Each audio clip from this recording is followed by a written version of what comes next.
why was your first inclination was project manager? It wasn't. I was searching in all fields. I wasn't inclined to a specific thing. My inclination was more into the development, so a Java developer or so. But project management, I found a lot of availability of jobs in there. Okay. So I thought, okay, that's fine. The point here I want to make is be flexible. Yeah. Like when you start in any career, be flexible. Even if you are very experienced, doing a transition needs some flexibility in the beginning. It's very similar to the sales process. When you go talk about something and then you give a teaser or you give a demo or you give, like, you know, a trial of a service or a product, you do the same. You are getting into something new, so you need to find your way through that. Be flexible, do whatever it takes, and then you always need to have a goal. So when you go there, once you are in the market, start the next step. It's all steps. So that's what I did. Something. Sorry, I'll get back to you in a second. Yes. You're talking about being flexible. Yes. One thing that I want to highlight, I mean, you may not have touched on, is not the ability to be flexible, but the tools that allow you to be flexible. You had a background in software development. You had a background in project management and in solution architecting, which gave you the ability to be flexible, right? And I find a lot of people don't think about the future if something bad happens. I'm a pre-sales engineer. I'm going to be a pre-sales engineer. If I get fired today, I'll find a job in pre-sales engineering. But you came from a different country and you needed a job. And the fact that you had so many tools in your tool belt allowed you to be flexible. So for someone to be flexible in the future, they have to develop their tool belt. They have to put tools in their tool belts today.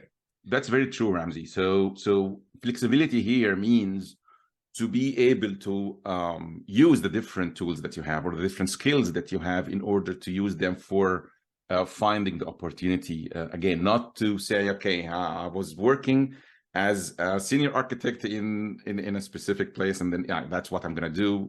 Yeah. It's not going to go this way. Yeah. Sorry, I interrupted you. I don't know if you... No, that's fine. So what happened? So I just thought, okay,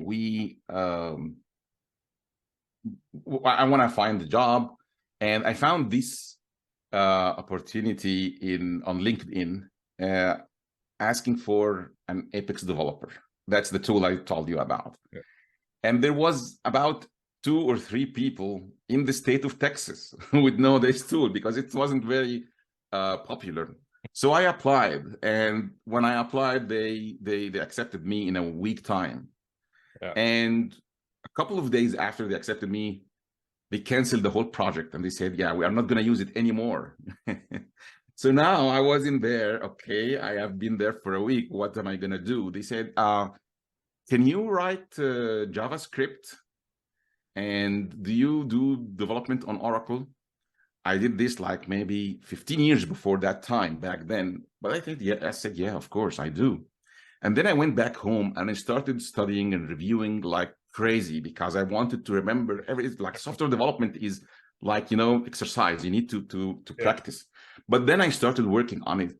So being flexible, taking some risk, and really have what it takes to go, like, don't shy away from things, is very important to grab the opportunity again. Yeah. So when I mentioned that, like, we all talk about not fair and life being fair, that knowing that coding system was your unfair advantage. And That's everyone true. has that.